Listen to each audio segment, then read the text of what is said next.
Good evening, afternoon. Give me 1 second and I will add you in 1 minute. Let me get set up, please.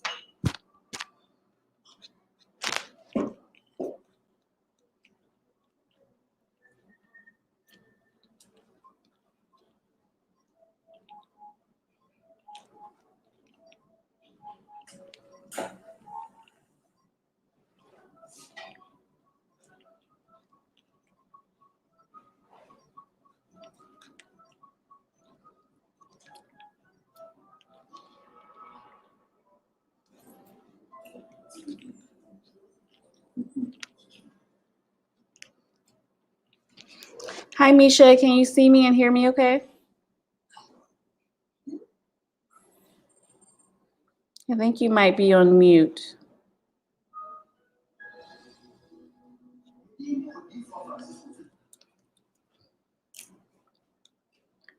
Misha, can you see me and hear me? Or am I on mute?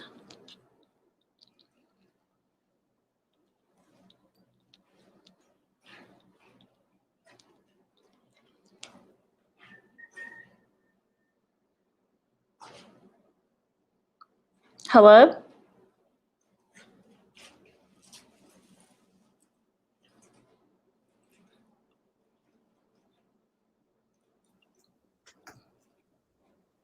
Guys, I need to know if you can see and hear me. Good evening. Okay, I see your head shaking. Yes. That's positive. Thank you. Thank you. Appreciate that. Okay, great. Good. Okay, guys, we're waiting for the other folks to log in, so just hang tight.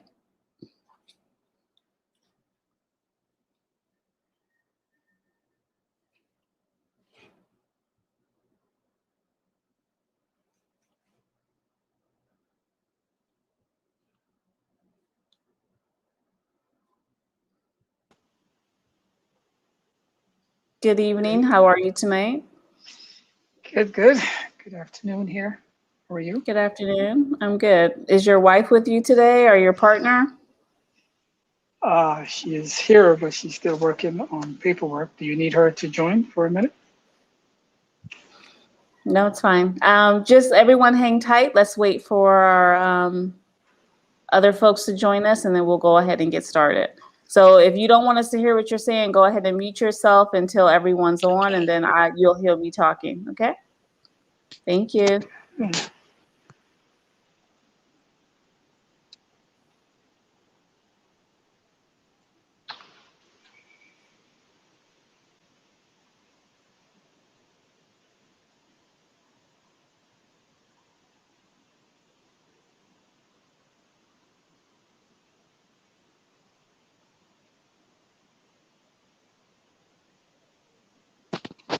I was a bit confused. There was also a GoToMeeting link in the email. Is that for something else or?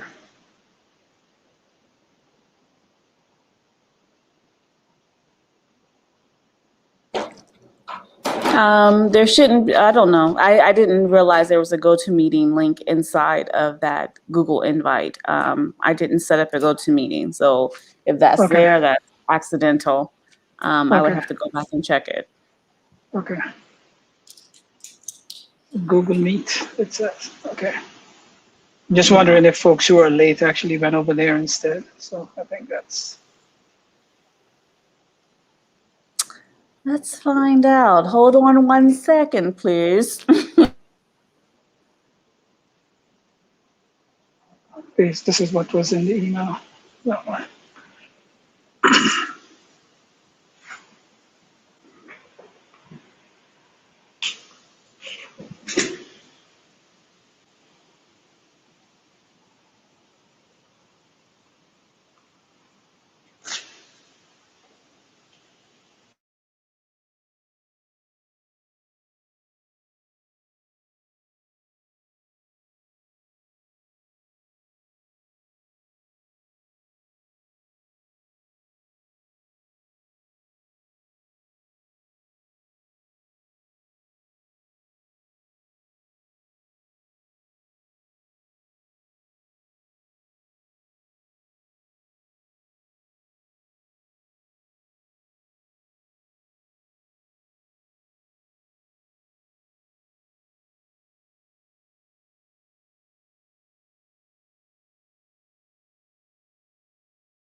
Okay, guys, everyone should have the proper link. As I stated in the calendar invite, I purposely sent it out today so we all had the same link. There was another founder who was on the call. She dropped off. I'm assuming she's going to log back in.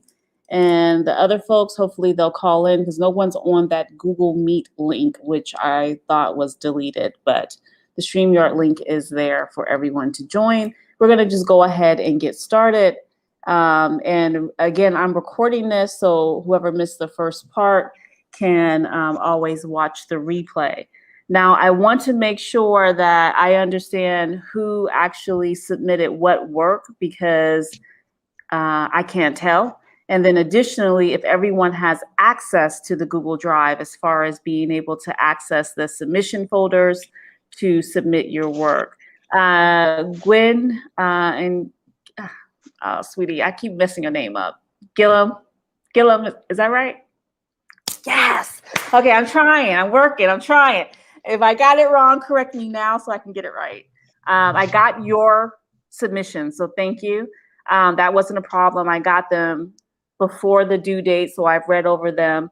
But the other submissions were made inside of the main submission folder and not individual founder folders, so with no names or no business names. So I honestly don't know who submitted what. So I need y'all to help me understand, and that's why we're going to talk about this collectively as a group. We're also going to talk about that submission for the checklist collectively as a group because there's overlap and feedback that I'm going to give to you all, especially when it comes to the business problem and when it comes to how do I want to put this? How things work in Ghana when it comes to actual business. Sometimes you think you're solving a problem, but that may not be the actual problem or perceived problem that's here in Ghana. They may see it as slightly differently. So I would like for us to go ahead and talk about that today before we get into the next set of lectures to discuss the African context.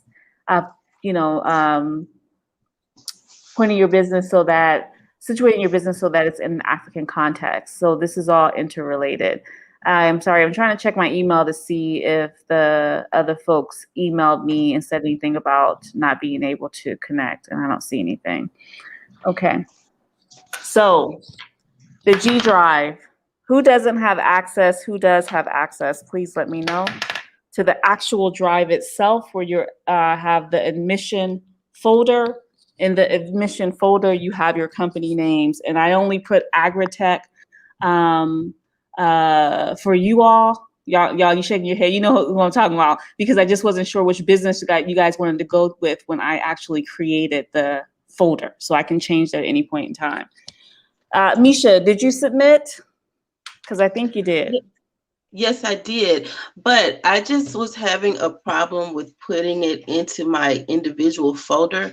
I'm actually looking at the folder now. I see where it says classroom, but I don't see, like my particular company name, and I don't know how to drag the file in there.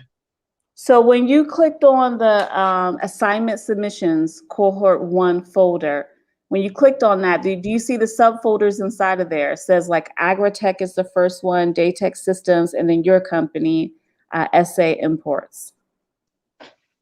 Do you see that or no? No. Okay. Let me try to show you what I see. And then Marlon, I'm coming to you next because I need to know who turned in what and to make sure everyone has access. So guys, please bear with me. For this time. Okay, let me do a share. Share screen. Application window. Okay, so hopefully this one will work.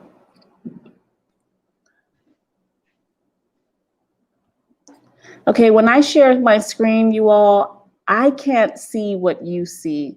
I literally just see my screen. So do you all see my Google Drive where it has a folder? No. No.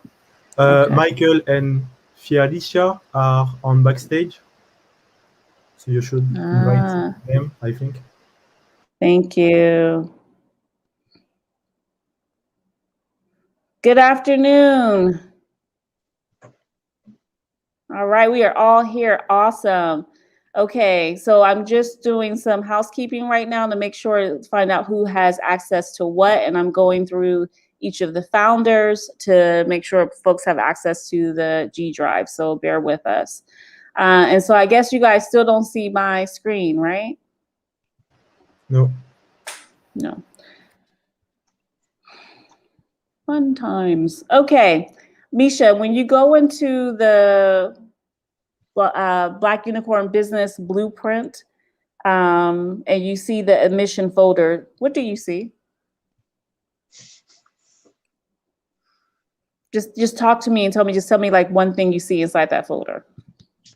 Okay, well, I mean, I'm just in my drive right now, so I have like I see everyone's business checklist, the business idea slides. Let's see here, but I'm not like. So you're in week one. So you're in the week one folder then. That's the one that you're in, yes? Yes. Ah, okay. So do you have access to the submission folder? Can you see that folder at all? Because if not, I have to add you. I see where it says folders and it says classroom. When I double on that, it says files here in the center, but that's all I see. Okay, so now I understand. Okay, so I have your submission. Thank you. Let's see, when I go into the drop down on classroom, you know, it says share, get a link, things like that in the classroom So drop you down, see, but I don't see. you also see something that says classroom. You see that word classroom, right? Because I don't see this at all. That's why I'm asking. Okay, it's fine. So I have your submission, and then what's going to happen is that I'm going to talk to you when this class is over, or I'm going to have to talk to you on Wednesday, and we're going to have to figure out how to get you access to the actual submission folder with just you and I. So in the meantime, we can still go through this, not a problem. Someone else submitted a checklist, and it's talking about cybersecurity training. Marlon, was that you? Or Felicia, was that you? And Mike? Felicia, that was you? Okay, so, okay. All right, so what we're going to do, Felicia, I added you to the drive with your Gmail. Do you have access? So you have access both to, I need you to speak because I can't, like, you know, y'all see these glasses. I still am in a struggle mode right now, waiting for my glasses to come. So I can't hear you. Are you unmuted? Guys, can any of you hear them talking, or is it just me not being able to hear? Okay, I see heads shaking, so they can't hear you guys. 1 second. Okay, all right, Mike, I got you. I got you.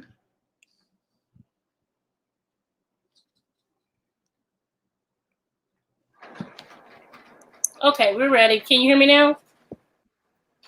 Yay! Yes, I can hear you now. Disconnected one of our microphones. We are ready now. So yeah, I do have access using the Gmail, but not the Daytech, which is totally fine because I'll just work. Yeah. Okay, so using the Gmail, do you have the access to both folders? To which folder? I'm hearing an echo. Okay. Do you have access to both the week one folder and the submission folder? Yes. Yes. Yep. Okay. So I'm assuming that you submitted your work prior to you having access, and that's why it was inside of the week one folder. We did it through my account. Yeah, Michael had access, but I didn't, and he accidentally, I think, made some changes in the main folder. So we got our workflow together where we have a private, where that won't happen again. And so we submitted our final to the Daytech system submission, assignment submissions cohort 1. Okay. The reason why I'm asking these questions, guys, is because when I'm going through trying to look at the work and the name of the company or your first names aren't on there, I can't tell who did what. So that's why I'm asking, because I wasn't sure, especially Marlon and Mike and Felicia, your companies overlap in a sense. So that's why I was like, okay, wait a minute, whose am I reading? Okay, no problem. So what I'm going to do now, let me add in Misha because she dropped off for a second. Let me add her back in. Okay, so Misha's added back in. What we're going to go do now is that we're going to talk about this checklist. And we're going to talk about this checklist because we really need to talk about the business problems that everyone has, the problem that you're trying to solve, which means what is your business that you're trying to do and or idea. And talk about some of those overlaps here in Ghana. And when I say that, like, I'm going to tell you guys seriously how things work in Ghana, because there's going to be, you're going to have to make some changes. What makes sense in the West, especially what makes sense in the US, is not going to make sense here. What makes sense in France or the EU is not going to make sense here, because that is not how people do things. So when I give you feedback, and reason why I want us to do this as a group, because we need to talk about and talk to each other and with each other about what other people think of your ideas, because all of you have collectively said the same thing. Everybody thinks your idea is great, or nobody has nothing negative to say. Well, let me tell you something. I'm gonna be a reality check. There's always going to be somebody that has something to say about something, right? So you have to have that feedback, and we need to give that feedback to each other based on what you do know. And the nice thing about it is when someone's not in your field, giving you feedback is a good thing, because 9 times out of 10, the person making decisions here in Ghana about what you're trying to do won't even be in your field.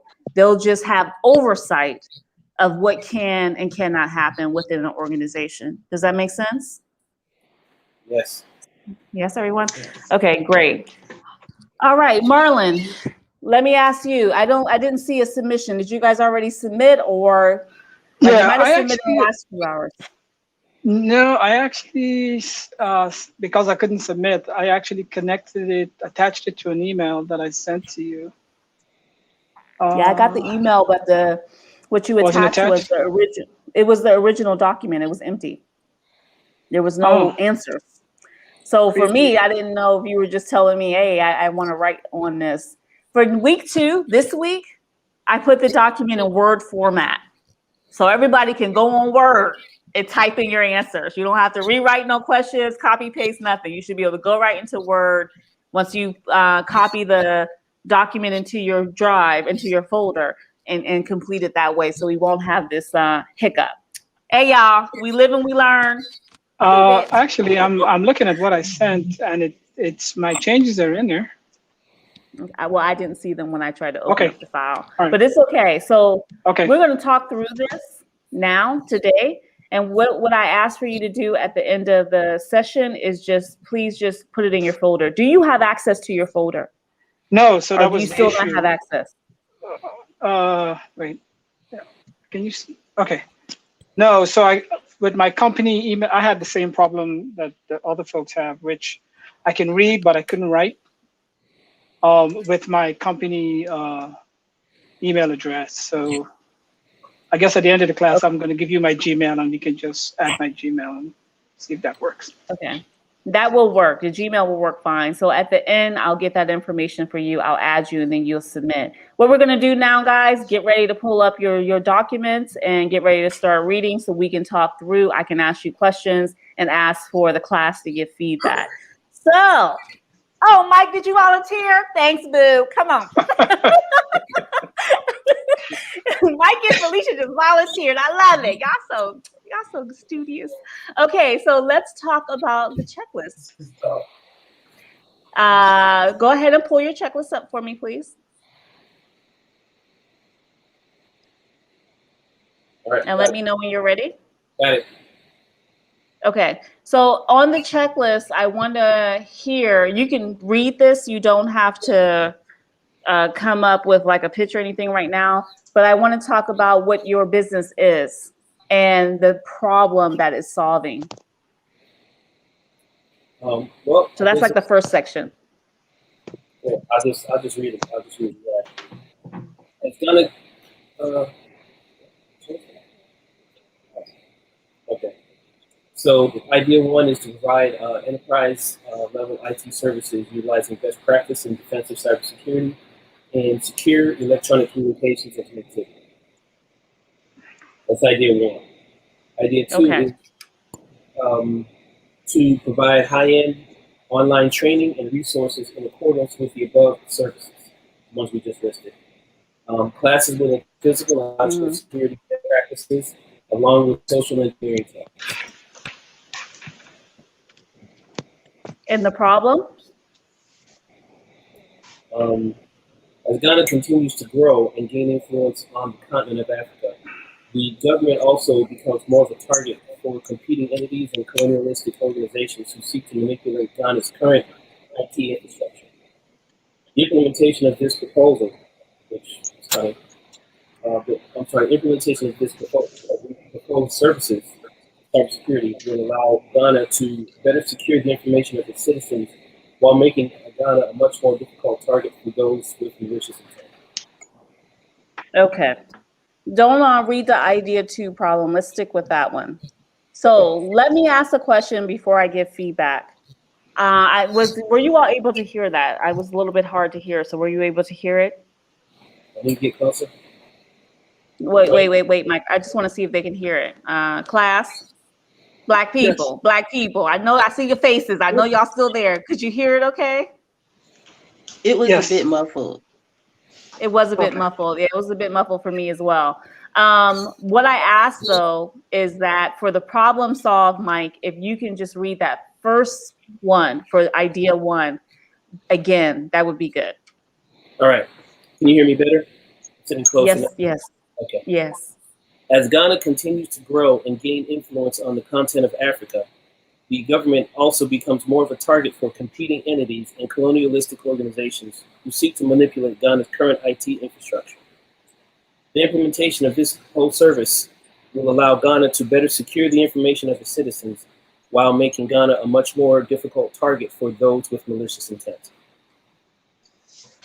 Okay, now I'm going to approach this in a way to ask the folks, your peers, before I give a comment about the problem being solved, because I want to focus on the problem being solved first.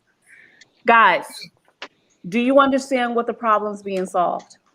Please be honest. Do you understand what the problem is they're trying to solve? Yes or no? Yes. Okay, Marlon said yes.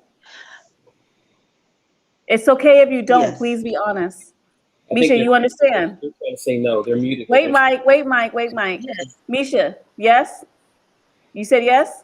Yes. I had to read over it a couple of times, but yes, I understand the problem they're solving. But you didn't understand it because if you had to keep reading it and after he said it, you still didn't understand it. I'm just saying that because you said you have to read a couple times.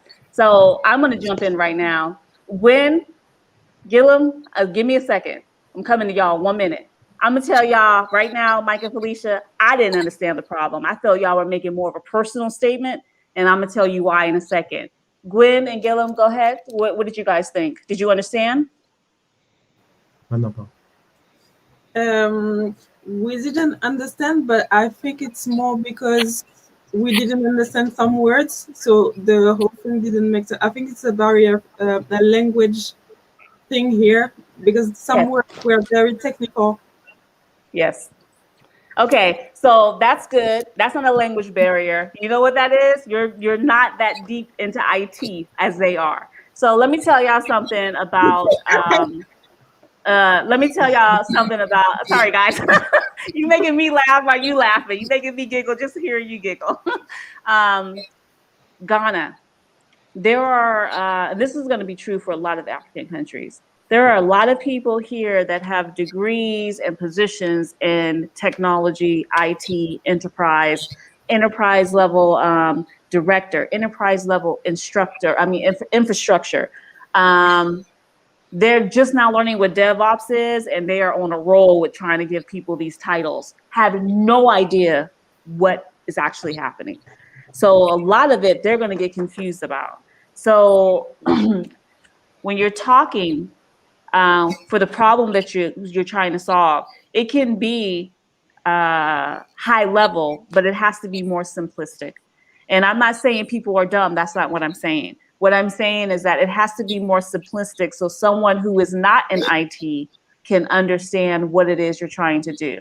I personally don't understand the problem that you're trying to solve simply because it sounds more like a personal statement by saying there's a, what word did you guys use in there?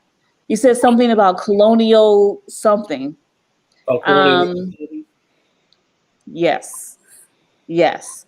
When you are talking about your problem that you're trying to solve, especially if you're talking to someone here in Ghana, because you're going to be dealing, when you're in IT, you're dealing with people from not just Ghanaians, but there's a lot of white people here in IT because they're the ones training and or providing the services that you also want to provide.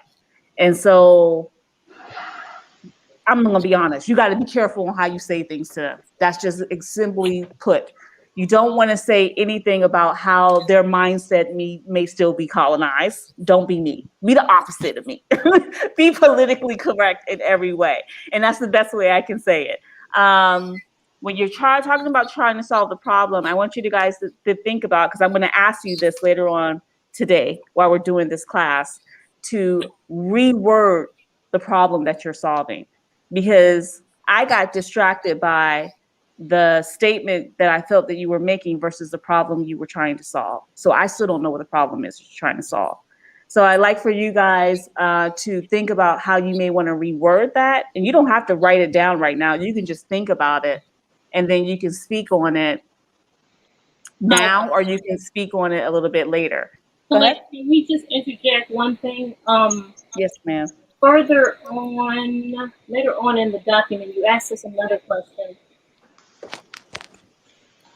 And I think, and maybe you could just give us feedback on this as well. Because I think this particular, let's see, it says in one sentence, write what the problem being solved is and how.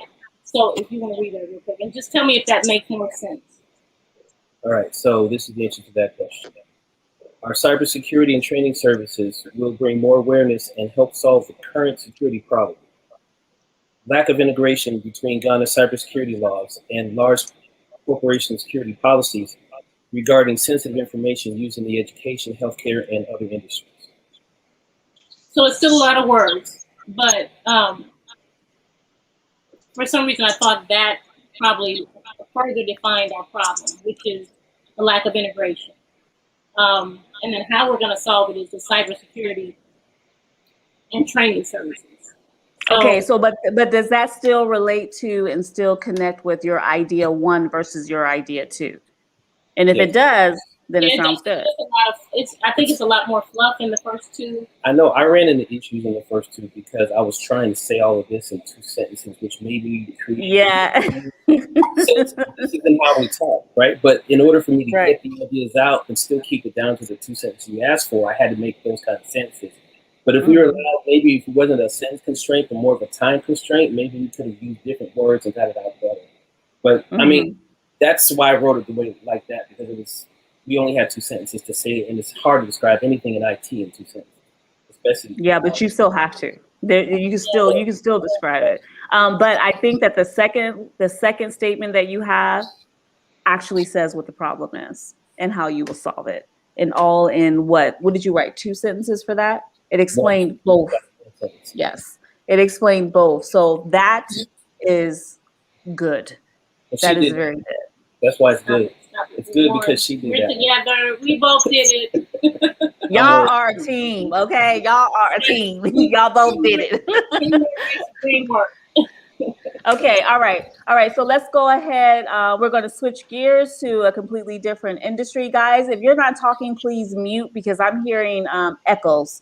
So if you don't mind, I appreciate that. Thanks, guys, for being good sports and clarifying things. I appreciate that. Misha, let's go to you. Please pull up your document and go through the first 2 questions, the same thing as the prior founders, which is your idea and the problem that you're trying to solve. Okay, so first idea would be exporting quality and affordable dried and fresh food products, such as snails, crayfish, catfish, shrimp, prawns, throughout the continent, throughout Africa. Second idea would be exporting vegetables. Let's see here. Okay, the problem my business idea solved is having access to quality foods. The snails will be grown on a farm, and the other foods will be sourced locally to ensure quality and freshness. The next idea would be my business would also provide jobs and employ the local community. So that's not an idea. That's just the employing of jobs is like social responsibility. So that needs to be removed from that because that's not an idea at all. That's just exactly what your company is going to do as a business, but also sounds kind of like social responsibility of what you want to do as far as your vision of what you want to do with your company. The first one though, you know what, let me backtrack. You weren't here the first week. And the other founders don't know what it is your business is and what you're trying to do. So can you give an introduction of who you are and your business and what you're trying to do? And then I'll go back and address what you just said about the idea and the problem, please. Okay, yes, my name is Nisha Wilson. I'm in Philadelphia, Pennsylvania. I'm currently in process of having an agribusiness in Ghana, in Kaswa, Ghana.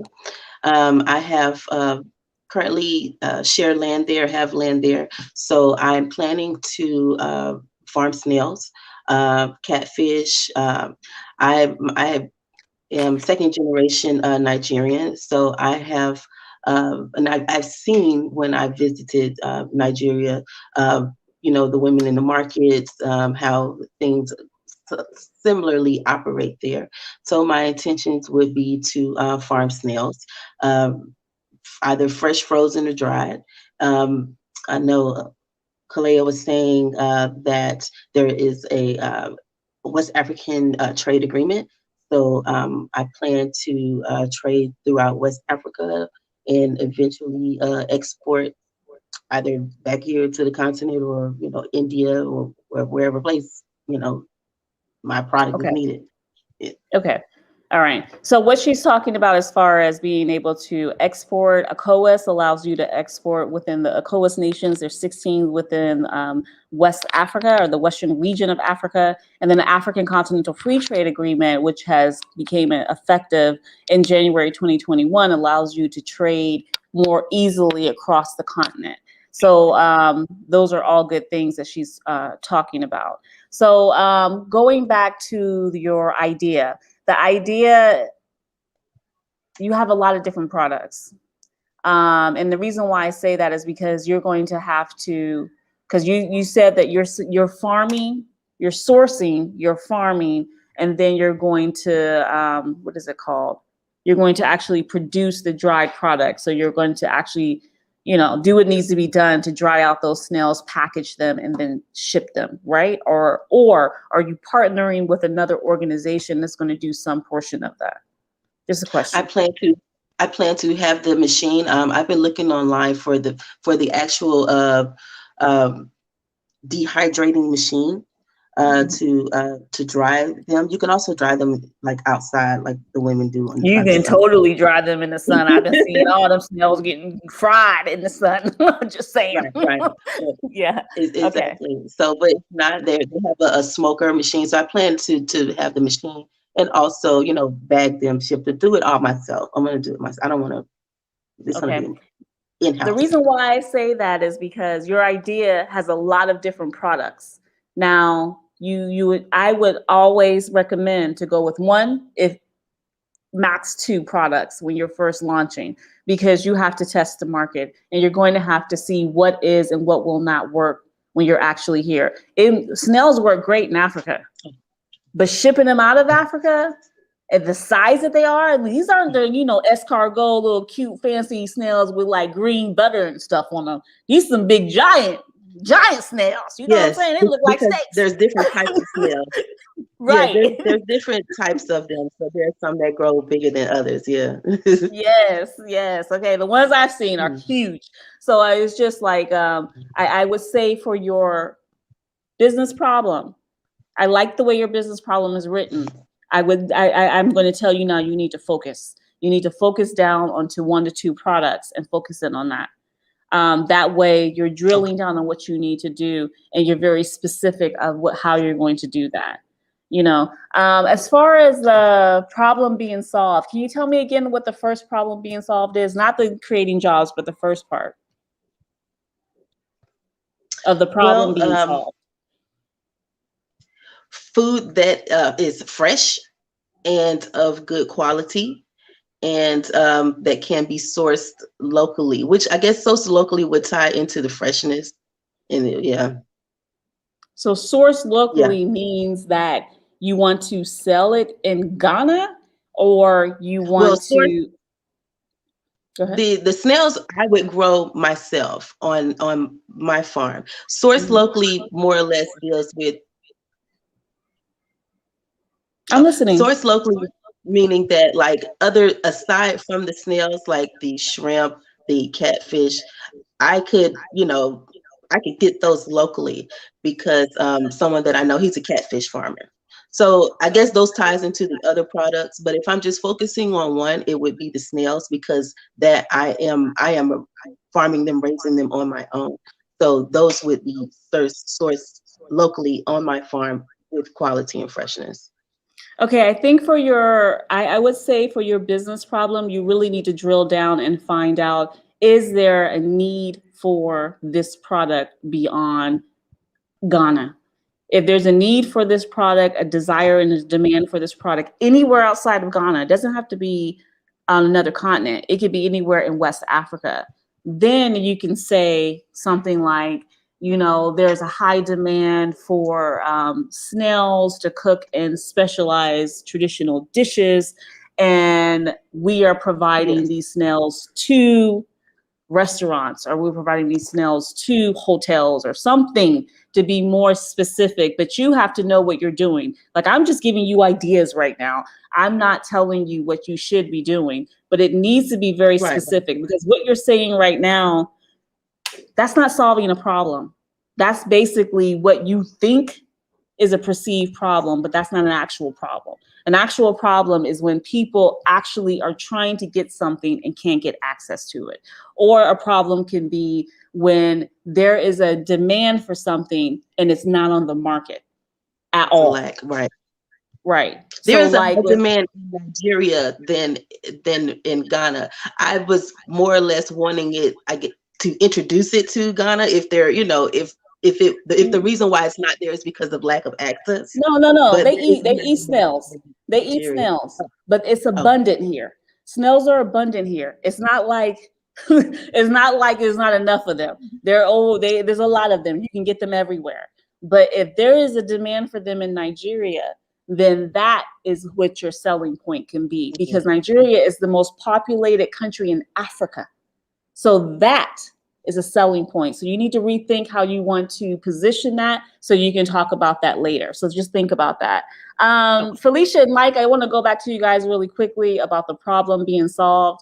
The problem that you're being solved makes sense. Absolutely. Cybersecurity is important everywhere. I just want you to keep in mind, Ghana is 15 to 20 years behind technology-wise to where you're coming from. Completely, 100%. Germany, I just came from Germany, is 10 years behind the United States technology-wise. They are very good with manufacturing. They're very good with Internet of Things. They are not that good with cybersecurity. They are not that good with DevOps. That's why all their engineers are coming from abroad: US, Brazil, India, China. I know because I was there. I was an evangelist. I saw all the people there. None of them, well, 1 or 2 might have been German. Oh, Russia. Russia is a popular place where they got developers from in Germany. So I'm saying this and I'm giving you a comparison because the US is uniquely ahead of a lot of other places, yet Asia, China, South Korea, Japan, killing the States. Let's just be real about it. They just been killing it. Okay, so it's a matter of understanding where the people are here versus where you want to take them. So they don't even understand yet that need that you're talking about. You're going to have to help them understand the need is there. Even though they see these breaches that are happening, like with Facebook, they see the breaches that are happening with, what is this one thing I just saw? Tree Club, something club, Tree House Club, some kind of group that they have for, I can't even remember. It's a lot of people from, what's it called? Clubhouse. That one. They're talking about all these different breaches and stuff. I didn't even know what a clubhouse was. I was like, what the hell is a clubhouse? Like, I didn't even know. Like, I might be slower. I don't know. But I was just like, they know about these breaches. They understand about these breaches. But protecting against the breaches, this is where the challenge comes in that you have to just be aware of, because the regulatory bodies here do not enforce anything. So essentially, there's no regulation for anything. That's for all of y'all. It's across the board. Regulation is here, but it's not enforced. Yeah. So Ghana has cybersecurity laws, right? You saying they have them, but they don't enforce them, basically. They have them, but they don't enforce them. Yeah. That's exactly what I'm saying. Mm-hmm. So, marinate on it. It's all right, honey. Marinate on it. I do it all the time because I just be like, what? But yeah, data protection, data privacy, all that. Okay, Gwen Gillum, give us one of the businesses you want to talk about, or you can give us both. It's just your choice. You don't have to do both. I just requested that because that's part of our, thing. You can do one now, and we'll talk about the other one in the office hours on Wednesday. Once you book my time, okay? Because I gave y'all a calendar, so you have to book it. But you need to let me know what you want to talk about today. Okay. Please. So the first idea is to growing crops and raising chickens and transforming them. What we are serving, we are helping to eat healthy. We are helping people to eat healthy. We are reducing the importation of food, mostly frozen or outdated. And that's it. Okay. So you told me the idea, and then you told me the problem you're trying to solve. The problem is what? Trying to stop the importation of frozen food. Was that right? Yes. And outdated. And outdated. Okay. All right. Get ready. I'm coming for some feedback. I like the fact that you guys want to grow maize, which is corn. Maize is a very fertile crop here. It grows very well in certain areas like the central region. There are farmers here that's all they do is grow maize. So it's a great opportunity to partner with local Ghanaians on the farming that they're already doing to put that in production to create different products. Now, if you don't know all the products that can be created from maize, you need to figure it out and find out and decide what things you want to create from that, because maize is grown everywhere here and it's not a shortage.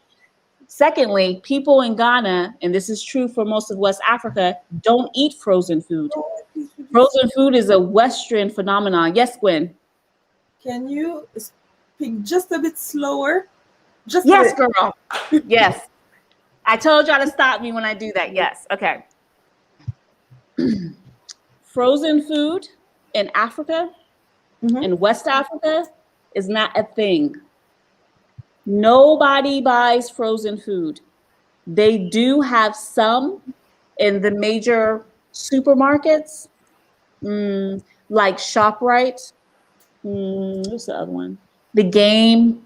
But most people don't buy them because they get everything fresh.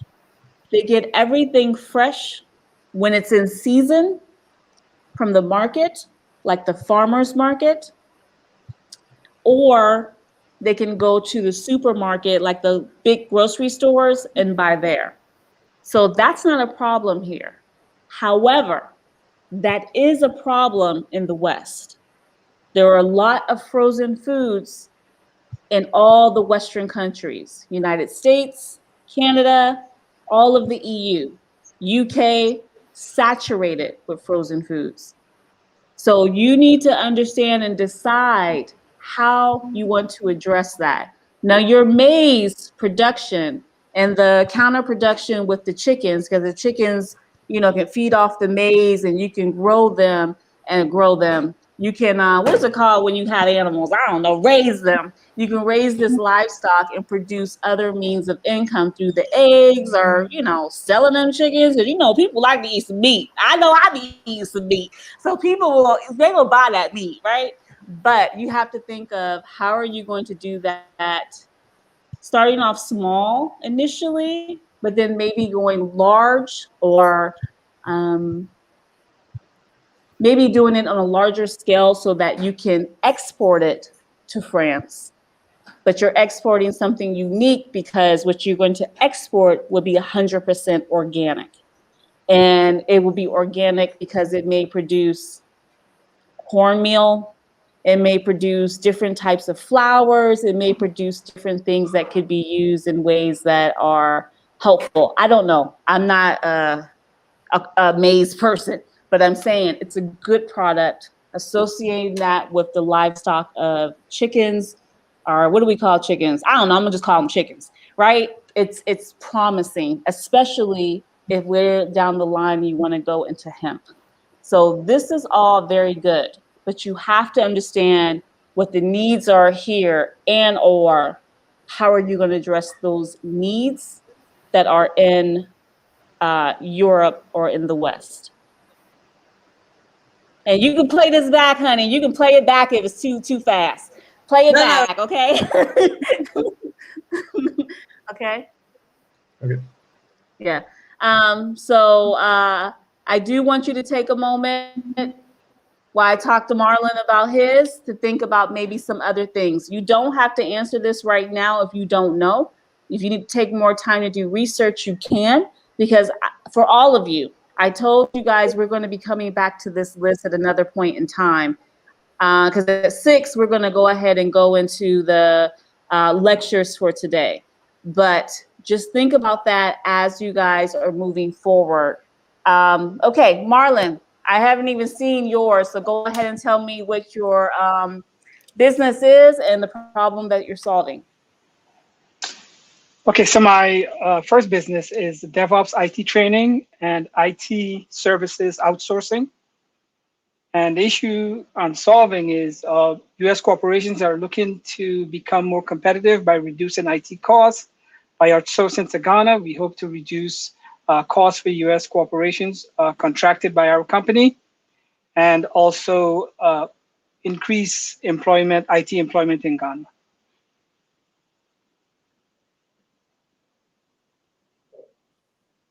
Okay, let's focus on the first problem you're solving with the outsourcing for US companies. So let me get this straight so that I understand. You're saying by training Ghanaians in DevOps, they could work for American companies as, let's say, a contractor here in Ghana, but still working on problems and projects for US companies. Is that correct? Yes, so my company will source the projects or the contracts here in the US, and we will train and employ the Ghanaians locally. So they will be working for our company.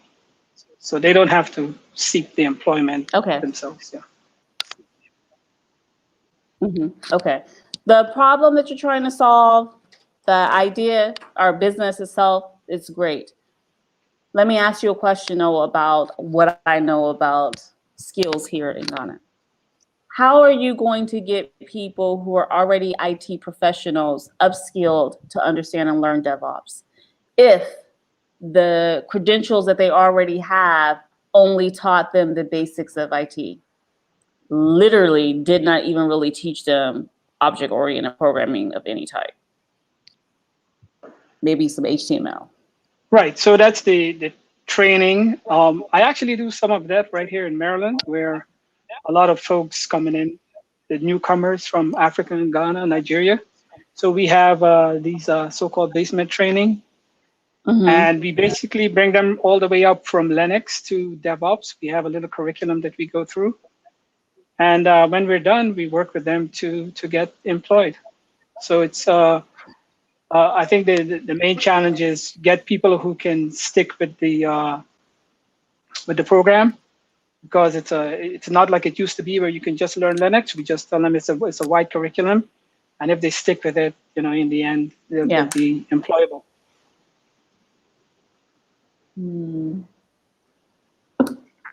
Okay.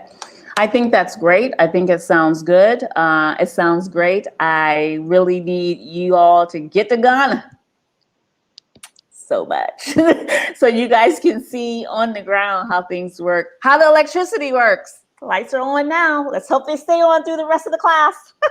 I don't know. But my computer is charged, so if they go off, you will hear me talking. You might not see me, but you will hear me. So keep that in mind, you tech folks who are going to do tech things. And that's for everyone. Keep that in mind, because that is a huge roadblock, but not impossible to overcome. Not even a roadblock, a little bit of a hurdle, you know, a little hurdle, just little. But, you know, it's just something to keep in mind. Okay, so guys, everybody did a great job on their problem. How are you going to solve your problem? What I'm going to say to you guys is that it's extremely important that you talk to other people about what you're trying to do, not the haters. Don't talk to no haters. And you don't even have to tell them exactly what you're doing. Just casual conversation. Ask people what they think about this, that, or the other, and see what their responses are. Because, guys, and you guys are also politically correct. You're not going to critique each other right now. That's okay. You will in a couple weeks. But the reality of it is that you need to talk to other people so you can hear how other people are hearing your ideas. Do they understand what you're trying to say? Because that's the most important thing. Just because you and your partner, or just because there may be one or two other people that are in your field and know all your buzzwords, doesn't mean everyone will fully understand what you're talking about. So you might have to break it down in layman's terms. It's not dumbing it down, it's just breaking it down so that if people are not in your field or in the field that you're trying to go in, better understand. Farming is a little bit easier because this is an agricultural country. Like, agriculture is what people have always done, even though many are shying away from it. It is not foreign. So a lot of the farming things is much easier to explain. Now, when you try to throw technology into that, that's when they get confused. Like if you're trying to say, oh, I want to use AI to do this, or I want to use an app to track that, or something, whatever. That's when you're going to start confusing people. But then at the same time, others will understand. So I just want you guys to keep that in mind, and please hold on to these documents because I'm going to ask you to complete them, because everyone didn't, and some of you who did complete them, it's very important that you complete all of it at some point. And I knew that you wouldn't complete all of it this time around. That's why I said last time, complete what you could. There was a portion on there asking you about a proxy. There was a question there. Let me see if I can find that question. And I want to explain what I meant by that. Sentence. I can't remember what section it was, but I asked you about registering your company and where you're going to register it. Yeah, okay. I think it was the last Under section. the registration for your company, which would be, yes, the last section. So it says, will your business need a registered agent or other proxy? When I ask that question, this is what I mean. Many people do business here in Ghana, and the companies are registered abroad. They're registered somewhere in Europe, UK, US, Canada.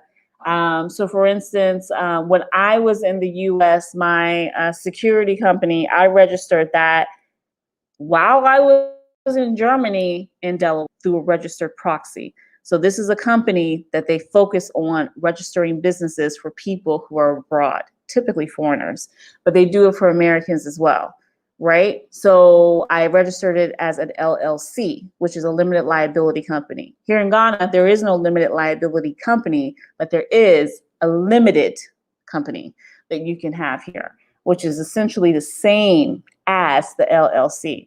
Here in Ghana, if you're not physically present here to register your company, and you don't have a partner in Ghana who's going to try to register the company for you, your proxy would be a company like mine who's working with someone directly at the acronyms department, the registrar's department, which registers companies here in Ghana. That's what I mean by a proxy.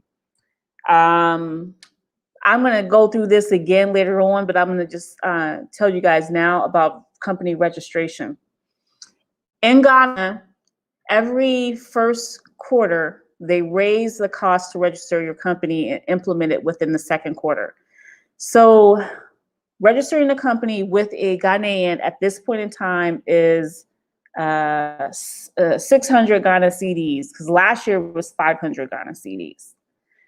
If you don't have a Ghanaian partner to register your company with, and you're registering your company as a foreigner, not as a branch, but as a complete foreigner in a brand new company, that company registration costs will range between, and now I'm switching to dollars, between $2,000 and $5,000, depending on what type of company it is.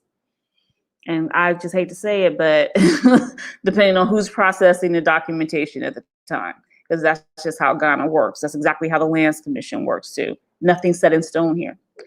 You would think it's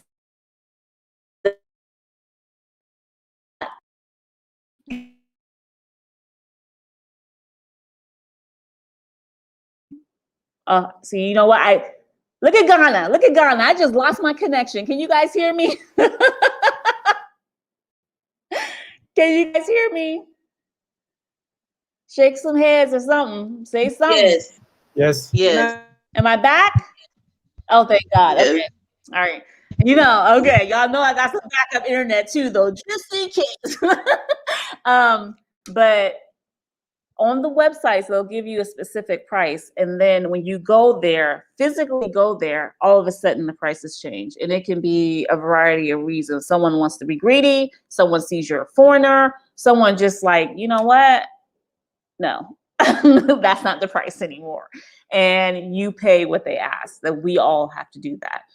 Just letting you guys know, if you have a branch of a company that's already registered, let's say in the United States, and you want to set it up as a branch, that's going to cost you between $5,000 and $10,000 to register it as a branch. So obviously it's cheaper just to register it as a company, as a brand new company here in Ghana.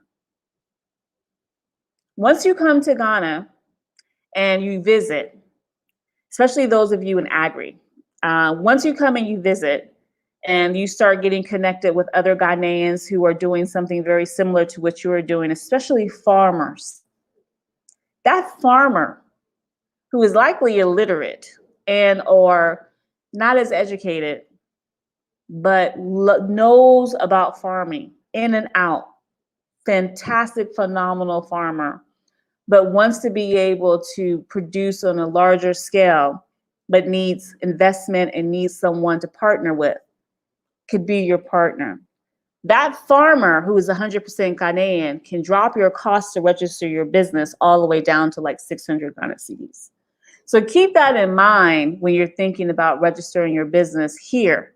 And I'm explaining it to you this way because, and I'm explaining to you now in the beginning so that you understand no prices in Ghana are set. Prices change all the time.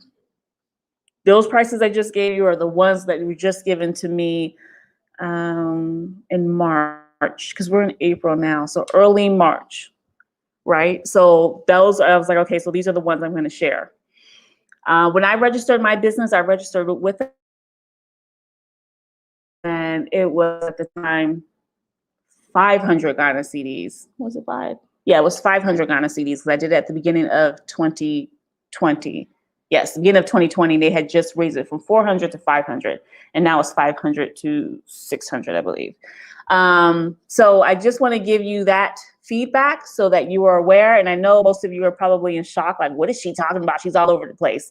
But I'm not, because later when we talk about business registration, we're going to talk about how this intersects with the Ghana Investment Promotion Center, because that's a whole nother animal, but that's typically for very, very large organizations who are coming in to do something big, like a Postmart store or a Forever 21 or a large Walmart, some big giant type of investment, or large scale manufacturing or large scale exporting farming of hectares of land. Okay, any questions? All right, so if there's no questions, we're going to go ahead and go to the week 2 folder. You guys have access? I was trying to give people access to that week 2 folder. I need y'all to tell me, because you can't see my screen, so I wanted you to follow along with PowerPoint on your own home screens. Yes. Okay, you got it? Awesome. Anyone not have access to the week 2 folder? Okay, Marlon, throw in the chat for me. Oh, wait a minute, I see private chats here. What is happening?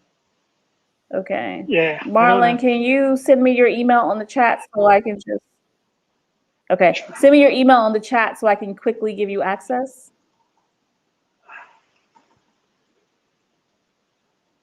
And while you're doing that, I need to get some more water. So 1 second, guys.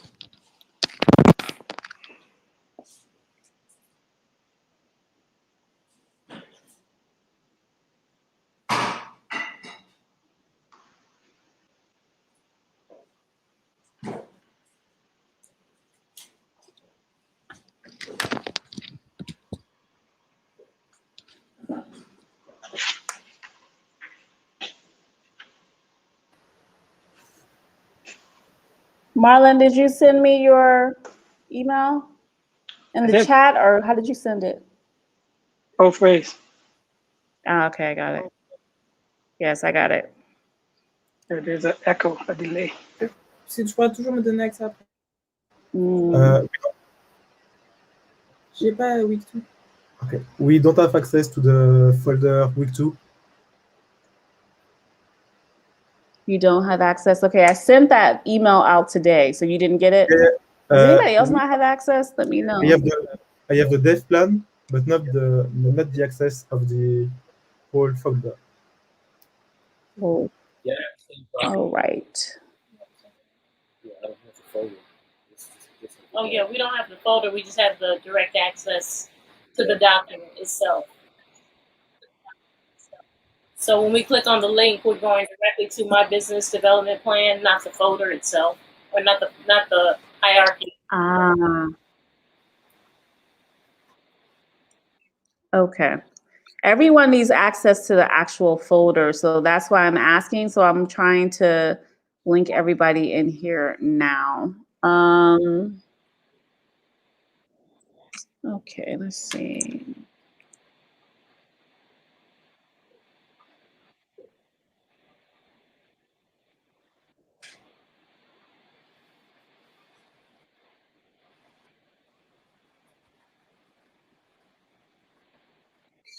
Felicia, what is your Gmail, please? I'll type it. It's easier. Okay. Are you creating, just a question, are you creating another week 2 cohort assignment submission area? No, there's going to be the same assignment submission area For week 2? that I created. I just created one that's for the entire program. So the same one you use today is the same one you'll use for the rest of the remainder of the program. All right. Okay. Oh, I got it. I see it. Okay. So do you want us to divide it by week inside our individual company folders? That's up to you. It's fine. If you feel it's more organized that way, that's fine. Yeah, hopefully it'll make it easier for you to figure out. Yeah. Yeah, not a problem. Okay, so I just sent you access as well. So everyone, please check, make sure that you have access to the folders.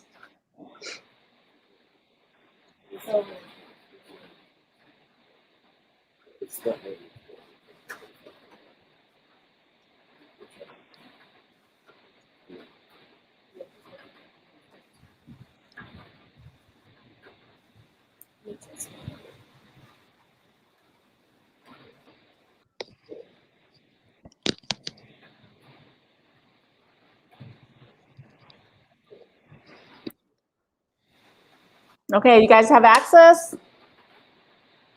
Yeah, you should see inside of there 4 documents. The 4 documents are the 2 PowerPoints and 2 Word documents.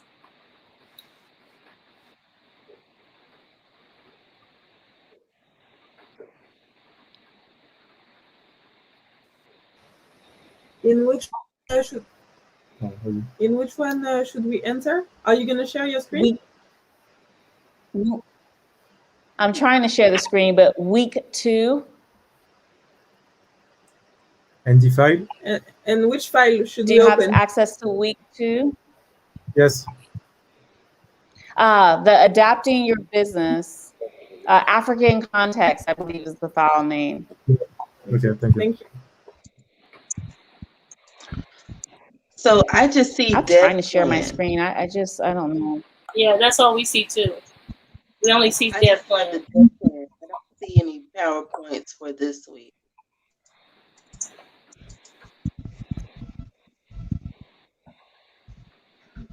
Okay. So Felicia, I just shared the folder with you. Do you not have access to the folder? And Misha, I'm gonna try to share it with you. Guys, please let me know if you can see my screen. You should see the PowerPoint. Yes.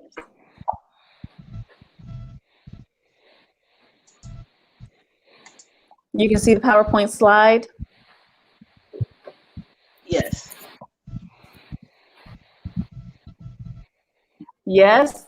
Okay. I hope you guys can see it because I cannot see the way StreamYard is set up. I can't see what other people who are on the stream with me can see. So I'm just asking.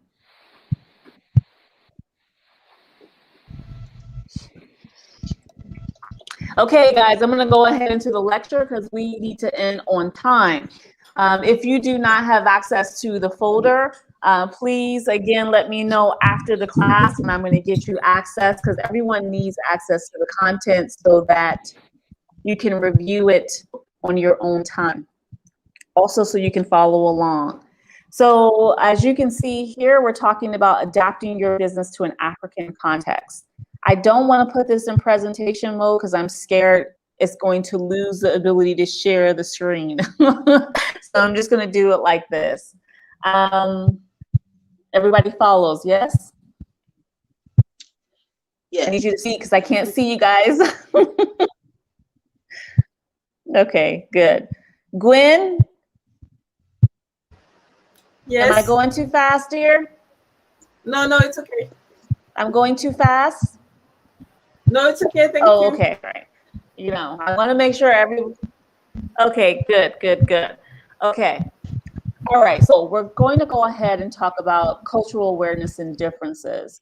The reason why I bring this up is because, as you know, whenever you travel to a different country and or live in a different country, things are done in a different manner. And that's true here in Ghana or for any of the African countries. It's very important to understand that business culture here is going to be different. Business culture here is very reserved. It is 100-degree weather every day, all day, and people will still have on full suit, tie, long coat, you know, women in heels and dresses. The standard, if you're in, let's say, agriculture, wouldn't be so stuffy, but it's still very business casual for that particular industry. It's also important to know that if you start comparing how business is done where you are from to how business is done in Ghana, you're going to quickly disillusioned. So please remember that although you are very good at what you do where you are, that doesn't mean that the folks here are going to see that the same way. Now, some may see it as great, fantastic, and some may not. So you have to be very sensitive to how the cultural differences are here. And it's extremely important to understand that culture differs by region here because there's so many ethnic groups within Ghana. But most business is done in Accra, Kumasi, and Takoradi. Takoradi is where they have the oil and gas. Kumasi has a good mix of different industries, and of course, Accra has basically all industries. In Accra, you're going to have all the different ethnic groups in Accra, as well as a lot of internationals. In Kumasi, of course, other ethnic groups are there, but it's going to be dominated by the Ashantis. And then in Takoradi, when you're dealing with oil and gas, you're going to have a lot of the foreigners there dealing with like the large companies like Shell, BP, these large oil and gas companies there. And then you're going to have a good mix of ethnic groups. Keep in mind that I'm not going on this slide yet. I'm just talking in general. Keep in mind that religion here is primary. People will pray at any point in time, and you have to be respectful to that. I don't know what echo I'm hearing, but I'm going to ask everyone to put their mics on mute. And if that is mine, please forgive me. I don't know why I have the echo. But let's go ahead and talk about why it's important to adapt. When you're adapting to how things are done in your country of choice to do business, it makes the transition easier and more, you'll have the ability to step back and say, this isn't logical, but I understand this is necessary. There's going to be many times things that happen here will have absolutely zero logic behind it. It won't make a bit of sense, but things will still get done. Having and gaining the trust of the locals is important, and having someone that will sit there and talk on your behalf in the local language is necessary at some point, regardless of industry. And then lastly, I feel you should adapt because, you know, you're fulfilling your birthright as Black people coming back to, you know, the motherland. You're making all your ancestors proud. So cultural nuggets to think about when you're here, to think about and to know when you are doing business in Ghana. When I said religion is primary, that's mainly Christianity. Islam is here largely as well, but Christianity is the dominant. They will pray at any point in time. They will pray to start a meeting. They will pray to start a conference. They will pray to close a conference. They will pray for any reason whatsoever. I would advise you not to get uncomfortable, not to say anything about that. Just let it flow, let it happen, and keep it moving. I personally, how I handle this, like I had got asked to close a ceremony that I was at, a conference that I was at in prayer. And I was like, I'm sorry, but I'm not comfortable doing that, which I wasn't, and I didn't. They were shocked, but actually not offended because I just simply was very, you know, I'm just not comfortable. And they were like, okay, no problem. They just assumed I was Muslim, to be perfectly honest. And I let it go. But this is also a very patriarchal society. And with that, women, and yes, I'm a woman, and I'm going to say this, we have to be very mindful of how we're speaking and what we're saying, because it can be seen as too aggressive, wild. That's one of the words they like to use here. The woman is acting wild. Yeah. But this is definitely, sometimes when you'll feel like you step back in time to like the 1950s. If you know that show Mad Men, it's kind of like that in the work environment here. It's getting a little bit better, but it's a lot like that. I already talked about how the dress code is typically here, and it's like that in a lot of places in the West as well, but it's really hardcore here. And although English is the official language of Ghana, Tree is the most widely spoken language and the most understood. The type of English that's understood here in Ghana is British English, and none of us speak British English. So they have a hard time understanding us unless we speak slowly and enunciate. Now, some Ghanaians won't have any problem with it because they've been educated in the West. So they already know, and you know, they flow with it. It's not a problem, but others can have some problems. And this is typically, you'll find this with employees. and not necessarily like business partners or government entities that you're working with, or large corporations that you're working with, but with folks that maybe haven't had the opportunity to be educated in the West or live in the West for a period of time. Other cultural nuggets I would say to be aware of, as you guys probably already know, corruption and bribery is embedded into every sector, in every industry. There's no getting around it. It is part of life. Nepotism is the way of the game. So if someone's a lawyer, it's because their daddy and their granddaddy and their granddaddy was a lawyer. If someone's in politics, it's likely because his father or his mother was a politician, and they just literally are passing it down from one person to the next. It is normal. It is part of how society works here, and is not considered unusual. It is 100% acceptable. I noticed that this is not a place where people like to do a lot of emailing. It's hard to get folks to check their email. They prefer talking on the phone and or using WhatsApp, but they mainly prefer talking on the phone or meeting in person over anything else. Phone call follow-ups are required, or you're going to get lost in the sauce. Like they really expect that type of, personal talking. Whereas, in the States, you can just send a couple emails and people are going to respond and it's fine. And then be aware that not all the people here who are degreed are competent. And of course, you can have this anywhere in the world. However, you have a lot of degreed people or people in high positions here who paid for that credential. And then because of who they know or because of who their relatives, parents are, they get that particular position. So this is why sometimes when you're doing your business problem and you're trying to explain about your company, you would have to do it in terms that any layman can understand. So I already talked about the communication, so I'm going to go ahead into the final one. And then this talks about adapting and why it's important to adapt and how to do it. You can sell your product or service based on the needs of the local business or consumer. And I say that because most of you, not most of you, but some of you will be doing business to business. Some of you will be doing business to consumer. And being able to do business to business, you have to understand how those contracts work in order to secure a contract with the businesses.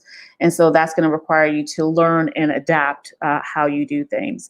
When you're working with government and trying to secure a government contract, you have to pay for the application to apply to get that government contract.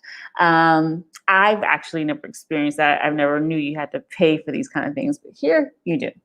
So guys, you have to have patience. Time doesn't exist here, so you have to have the ability to be patient about a lot of things and just follow up when you're not hearing anything back. And I mentioned earlier that the technology here is behind, and I say it's behind between 15 and 20 years. They really are not on the same level.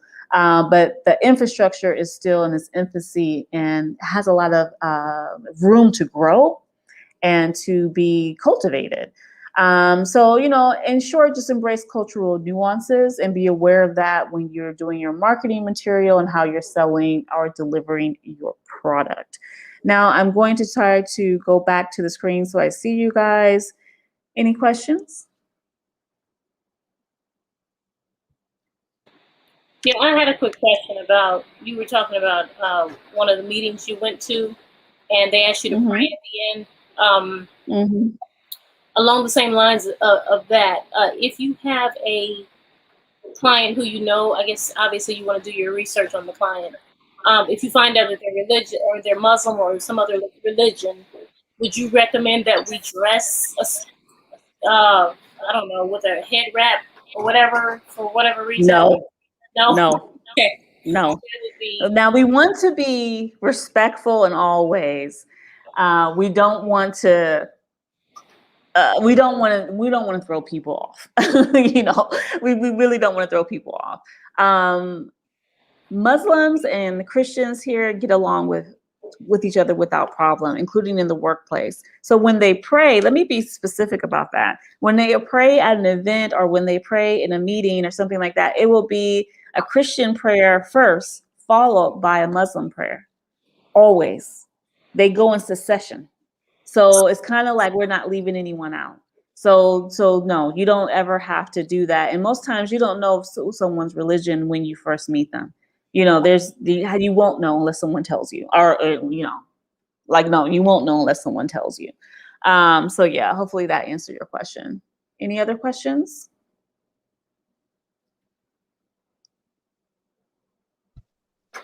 Before I forget, this is sort of, I'm sorry. Go ahead, Misha. Misha, go ahead. Go ahead. I have a question in regarding to it being a patriarchal society. As far as it being, I'm just speaking more or less from the standpoint of a woman in business, a foreign woman in business. How hard or what type of, I guess, difficulties have you experienced as being a woman in business owner in a society such as that? Because I'm wondering, will I always need the, you know, the assistance of my Ghanaian friend? Because some things I would want to prefer to handle on my own as being the, you know, the face of this business, but I guess in that type of society, I'm not really the face of the business. So I'm just wondering, is it really? It's how difficult is it, you know, to still watch my tone, but still want to be assertive and not ran over, you know, in my business? So, you know, I'm going to be honest with you. That is a delicate balance here, and it's simply a delicate balance because you have to prove yourself first, right? So at some point, you're going to have to get your foot in the door. And to get your foot in the door, you're going to need some representation. And that representation typically is going to come with a male partner who's going to speak up first. There's been situations here where I had to take my partner with me. We are partners in the Blackunicorn businesses, but not in my technology business. Yet I would have to take him with me in order for people to listen to me. And he would do the introductions, and then he would step back and be like, when they're directing questions at him, and be like, she's the expert. You need to be talking directly to her. And once he said that, then they'll address those questions, conversations directly to me. But until then, they're directing it to him. Now, there is, and this is going to be true for women. I got told something when I first got here that threw me off by another woman. A highly professional woman said to me, keep your legs closed. I said, what? Excuse me. She was like, keep your legs closed because the men here are on the hunt. All they do is try to lay with all the new women they find and talk about it amongst each other. And then they'll stop you from being able to get contracts, this and another. And I was like, girl, how old do you think I am? I mean, I initially, like, you know, I was like, I'm from Chicago, honey. You're talking to the wrong one right now. And so she was like, oh, I didn't mean any offense. And I was like, oh, I'm not a little girl. I'm grown. She was confused though. She thought I was still in my 20s. And I'm like, no. But men will try that if you're by yourself. And that is the problem, because it's culturally acceptable to do that here. Sexual harassment is brand new. They're not even enforcing it. So it's just like, initially you have to be aware of this so that you're not surprised by it. And I'm not saying that a man always has to be there with you. There's plenty of women that have their own businesses that are successful, that doing what they need to do. But at the end of the day, there's somewhere around them is a trusted partner who is a man, not necessarily a business partner, but someone who's going to speak up for them when it's necessary, or speak or introduce them and just be a presence so the other person knows, don't try it. I hope that answered your question. Yeah, that makes sense. Understood. Okay. Felicia, what were you asking? It wasn't related to this segment, but I was wondering if it was possible during office hours to have access to a WhatsApp group for this cohort, so that sometimes if you don't feel like talking, but I have let's say I have a quick question, and I just want to see if you're available through WhatsApp. It's quicker than trying to get on an office hour phone call through Zoom or whatever. It's a suggestion. You don't have to answer now. Thank you. Let me think on that one. Okay, so let's go ahead. Any more questions? I can't see you guys, so if you have a question, please speak up. Wait, let me see if I can switch. Okay, no, I toggle back. So now, yeah, now I can see. Okay, I have to scroll down. Oh, no other questions? Okay, hopefully I didn't scare anybody with my comments. All right, let's see if, can you guys, I don't know if you can see my screen or not. I don't know what's happening right now. Okay, can you see this? Let me stop it. You know what? I'm going to go to the next PowerPoint. Sorry, before I go to the next PowerPoint, please be mindful that the assignment for week 2 is the dev plan. That's the business development plan that you fill in, and it's a Word document. And there's also an article there for you all to read that I found from another organization that I thought was pretty good. And I thought it would be useful for some of you to read it, especially if you are using social media to gain or to get clientele. So let's go ahead and go to the business revenue model. I'm trying to open that up so you can see it. I'm trying to share my screen. Let's see.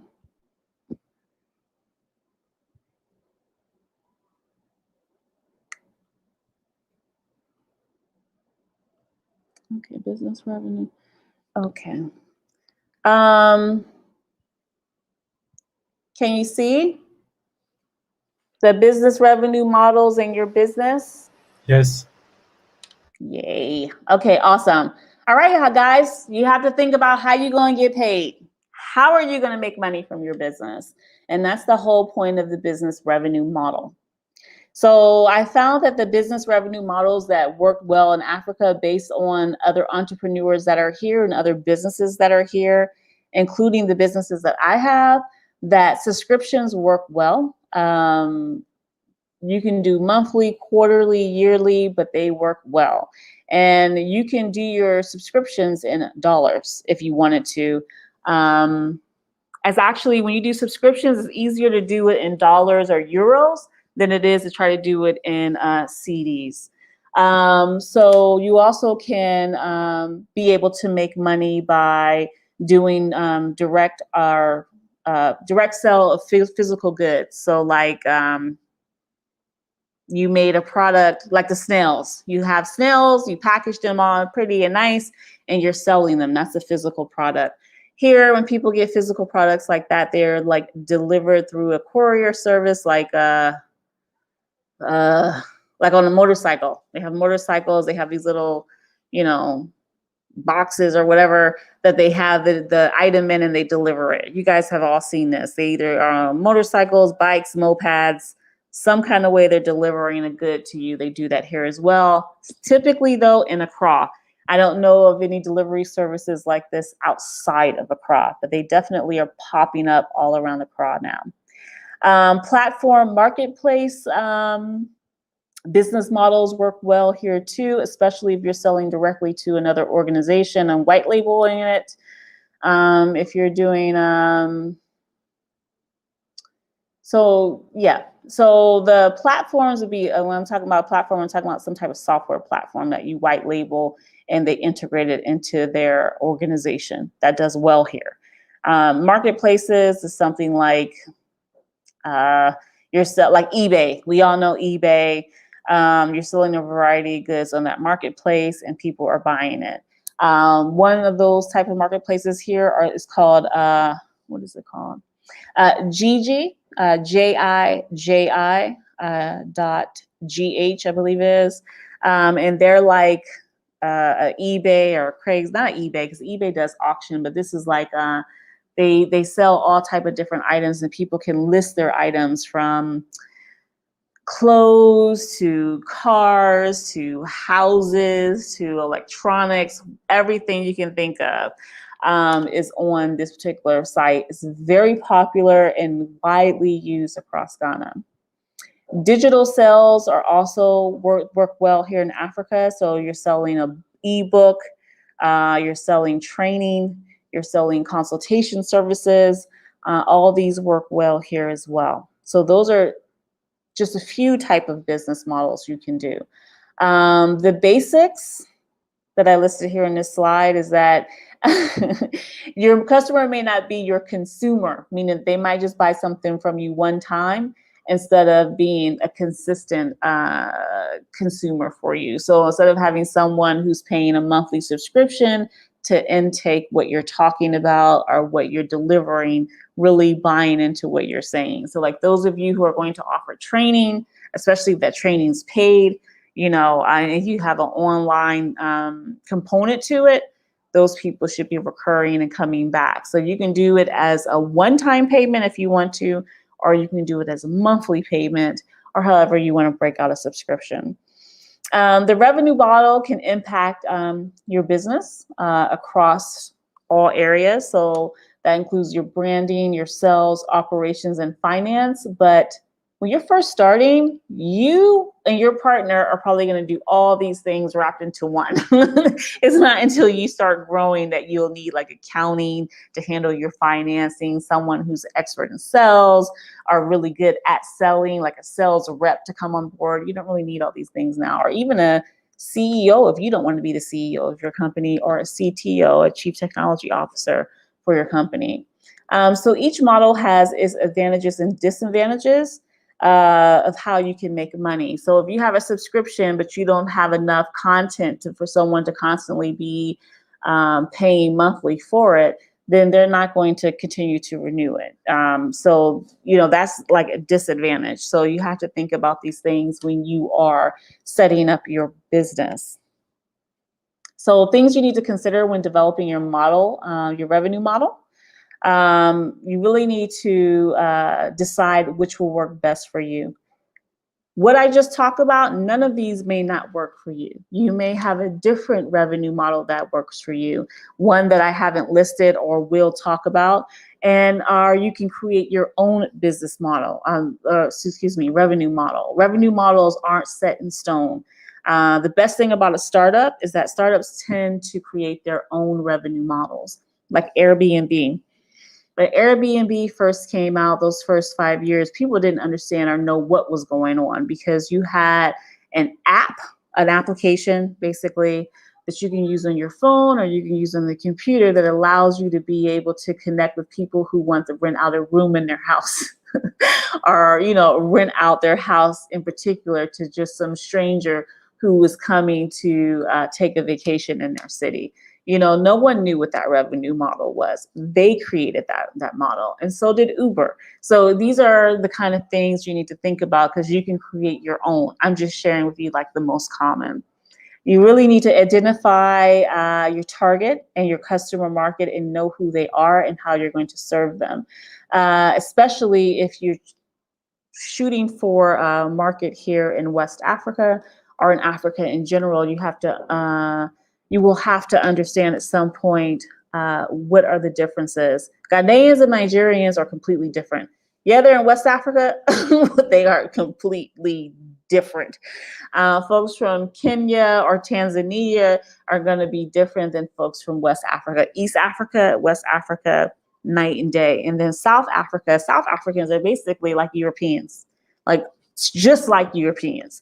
So that makes it even more unique of a group to sell to. So you need to start thinking about who is your target market, and especially when you were thinking about expanding.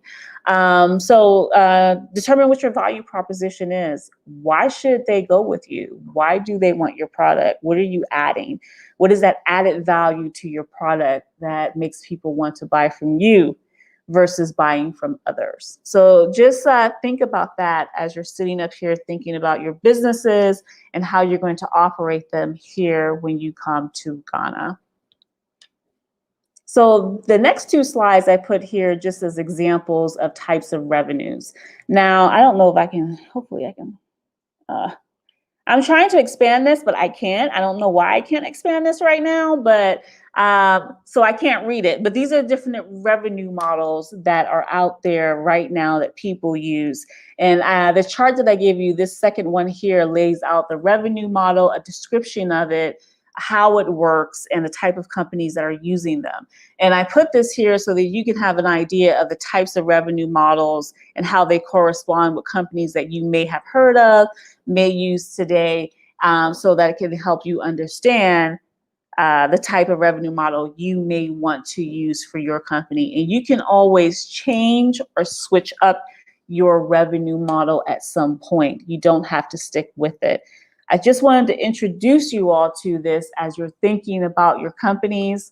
Some of you already have companies that are established, but those of you who are thinking about your companies, how you're going to make money from that company when you come to Ghana. Because when you're thinking about making money, you have to think about sustaining your business. And with the money you make will likely have to go back into your business so that you can continue to have the ability to keep your business going for the first few years while you're trying to make a profit.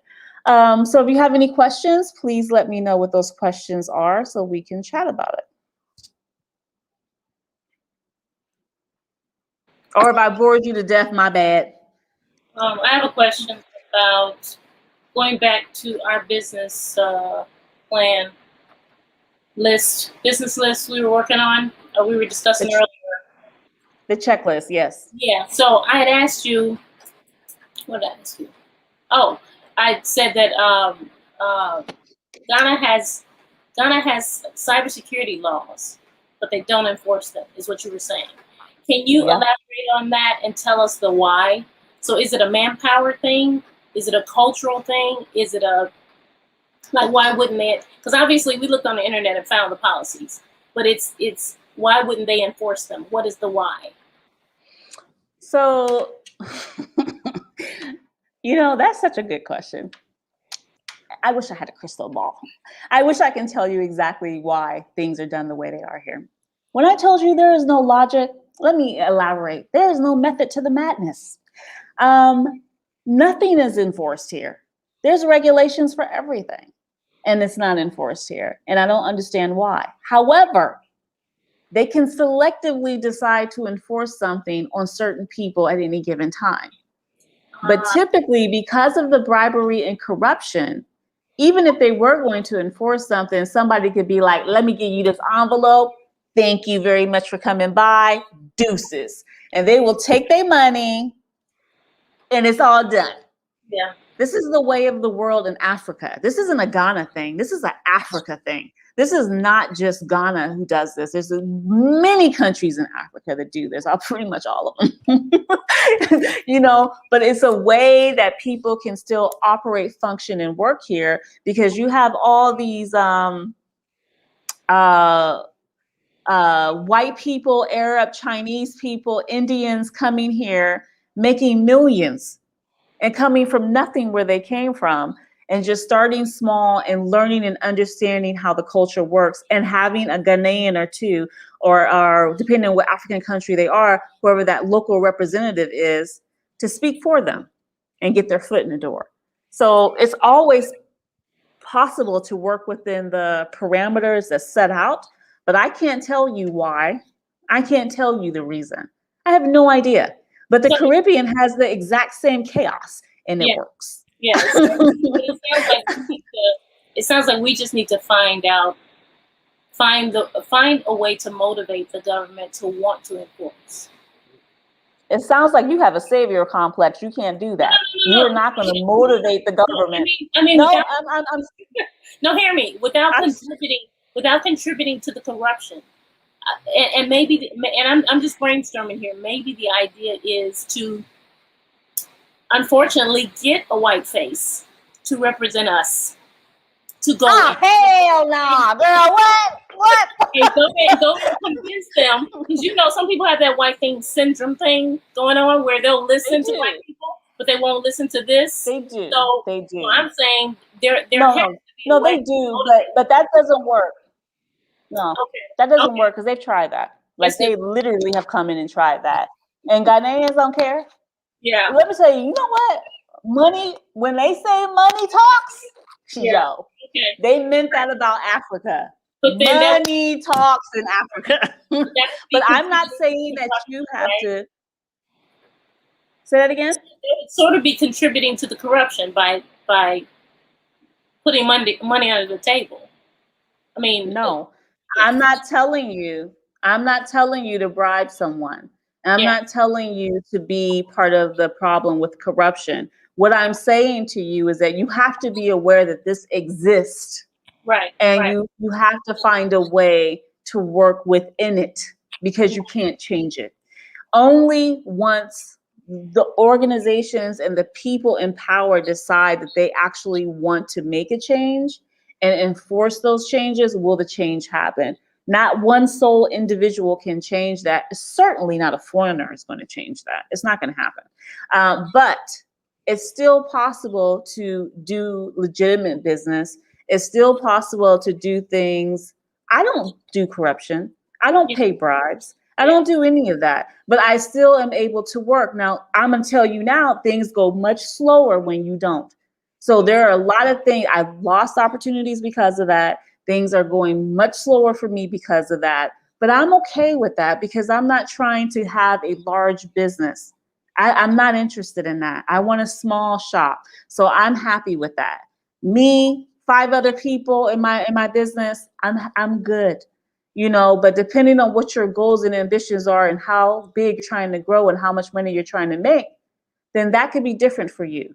But you can still work within the system without saying that you're contributing to corruption or bribery. I'm just making you aware of the actual reality on the ground.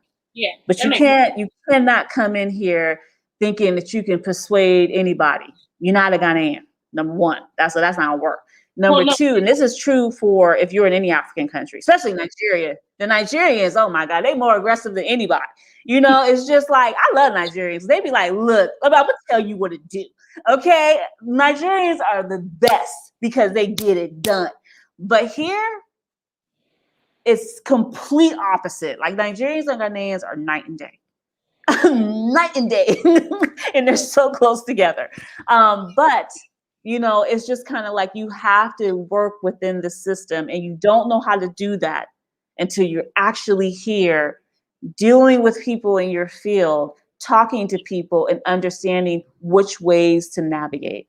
That's how you get around that, because you're starting to know who can help you and who you should maybe bypass. Yeah, I'm just trying to figure out, and what you said is totally valuable. I appreciate that. I'm trying to figure out how we go back and look at our business list that we were working on. I think you asked the question about, like, why would they go with you? Why would a client, a government, a ministry, or whatever, go with our particular company, Daytech Systems? We obviously have to show a need for the cybersecurity, even if they don't think they need it, right? We have to show them that they need it. So we don't want to hack services, but they have to show China hacking them, show them proof that China has been trying to hack them in order to prove that, hey, yeah, you do need cybersecurity services. Otherwise, all you need is just out there. I mean, you have to, I mean, you know, like, I'm not going to be telling you to hack nobody. Now, I ain't saying that. Now, this is recorded. Let me tell you. I ain't saying hack nobody. I'm just saying that when you get the opportunity to sit with someone at the organization that you want to do business with, maybe you can show them a demonstration with permission. I think that might be the best way. Because if you go in a culture like this without permission and no one knows you, that can have an adverse effect. And not saying it will, but it could. So I would just be culturally sensitive to something like that, especially when you have people who don't admit when they don't know something or admit to anything is wrong. So you have to do it in a way that it's not offensive, at the same time demonstrating there's a need. That's the best way I can answer that question. Well said. Well said. Okay. Any other questions, guys?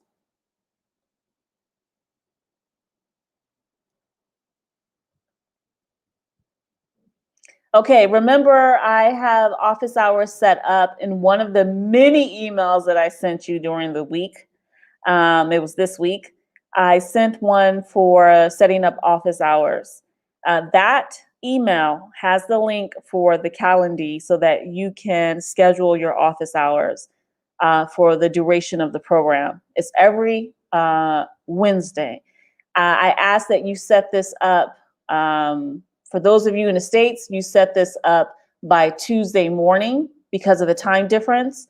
And then y'all in France, please set that up 24 hours in advance. So that's basically the same thing for everybody. It's for everybody. Let's say for everyone 24 hours in advance, because what happens is for France, we're only a 2-hour difference, so it's not that bad. I can see it quickly. But for those of you where we're like 5 hours or so difference, if you set it up last minute, I might not be able to do it with you because I might have something else scheduled. So I just want to make sure that I can be in the office hours at the time that I set out if you need to have it. I hope that makes sense for you all. So question. So can we set up the meeting, the office, do we have to set up the meeting with you by Wednesday, or only meetings are held only on Wednesday? The meeting is held only on Wednesday. If you can do it by Tuesday morning, that would be best. You know, Okay. that way we can talk specifically about your business or your business idea, or questions about an assignment or something like that. And I can specifically address what's for you. Or if we still go into battles with credentials and folders, you know, I can be like, yo, let's get on. Let's look at each other while I try to figure this out because I don't know what I'm doing wrong. And then maybe I can figure it out so that we all are in sync and you have what you need, you know. All right. Y'all know I don't like to keep y'all over. And we are almost to that deadline. Any other questions?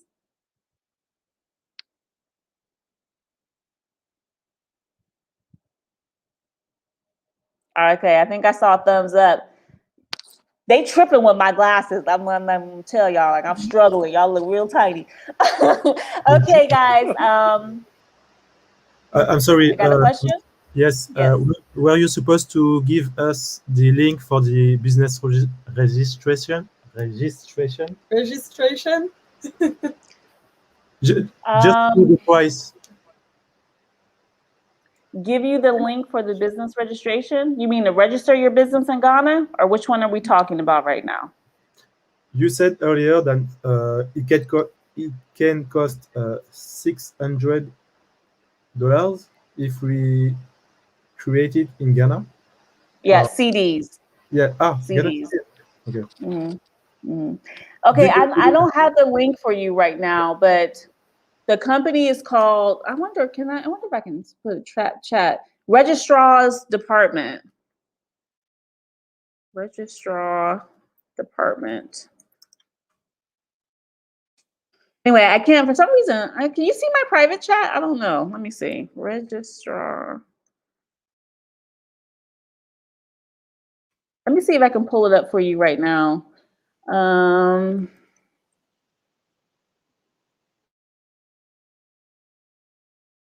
If I can pull it up now, I'm going to share my screen, or at least try to, so that you can see it. Yeah, it's the Registrar's General Department. How do I share my screen? Let's see, share screen. Share screen, okay.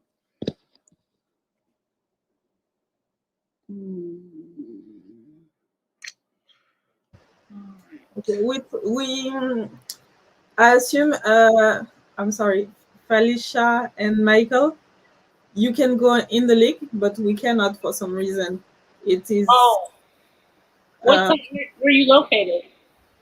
France. France. Oh, okay. Yeah, we're in the U.S. We have the link up right now. RDG. Okay, ça marche. .gov.gh. It's working now. Okay. Can you guys see my screen? Yes. Yeah.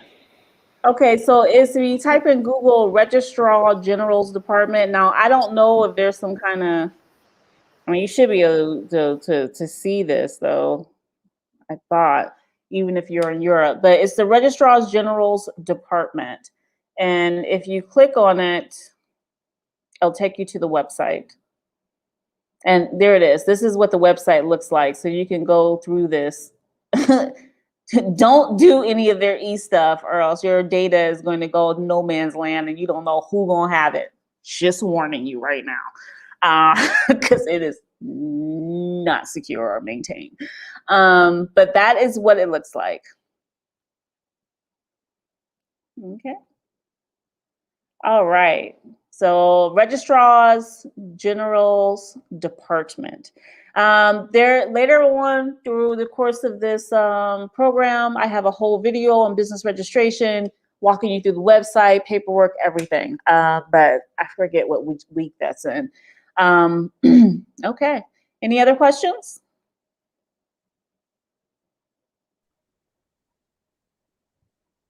All right.